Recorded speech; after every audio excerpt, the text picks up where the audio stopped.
Okay, these are the metal panel garage overhead doors.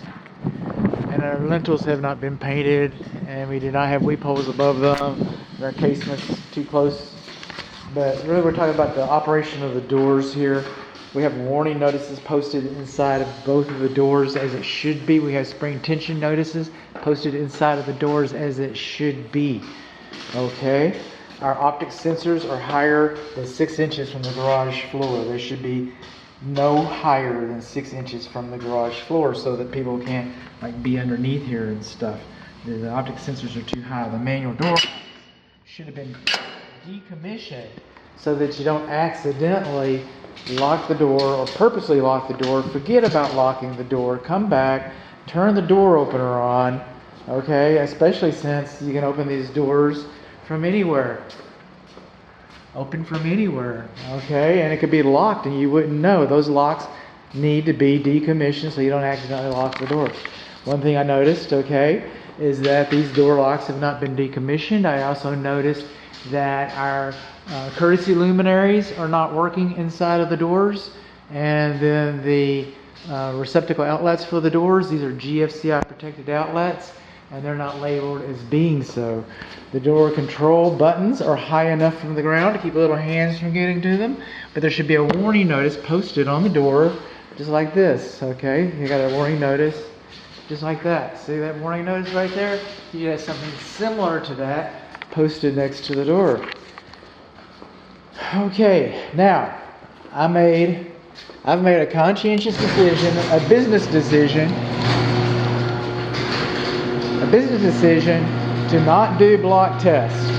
The builder can demonstrate a block test for the reverse sensitivity to you. He can do that. It was on the inspection agreement. It's on the inspection agreement that's posted on my website. It'll be posted in the website. What I do is I'll take my big old flat zombie hoof and I will break the beams with that, and that way we'll know that the safety reverse at least does work. But we are not going to do the safety reverse, okay, any other way. So I'm going to hobble over here.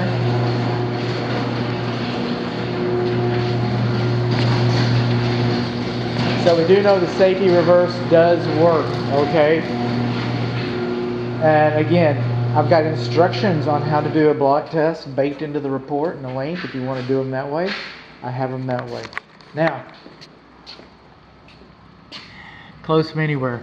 These buttons are required to have been installed within sight of the doors. Yet the manufacturer has chosen to bake a feature in here where you could close this door from the grocery store. You can close it from Oklahoma. You could, and I think you can open them as well. But we're really talking about closure here and closure safety. And you shouldn't, the reason why these buttons are within sight of the door is so that despite the fact that you've got the sensitive beams and the backup devices and the optic sensors and all those things, despite the safety devices, you should be able to see. Okay, so maybe you'd be in phone contact with somebody who can actually see the door, which would kind of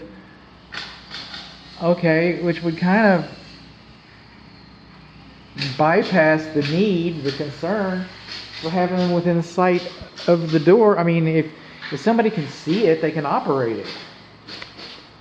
So I don't know what the answer to that is. I just create dilemmas and questions.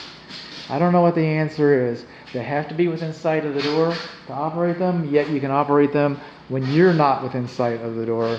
And, just be, conscientious of the consequences that might be around operating these things sight unseen.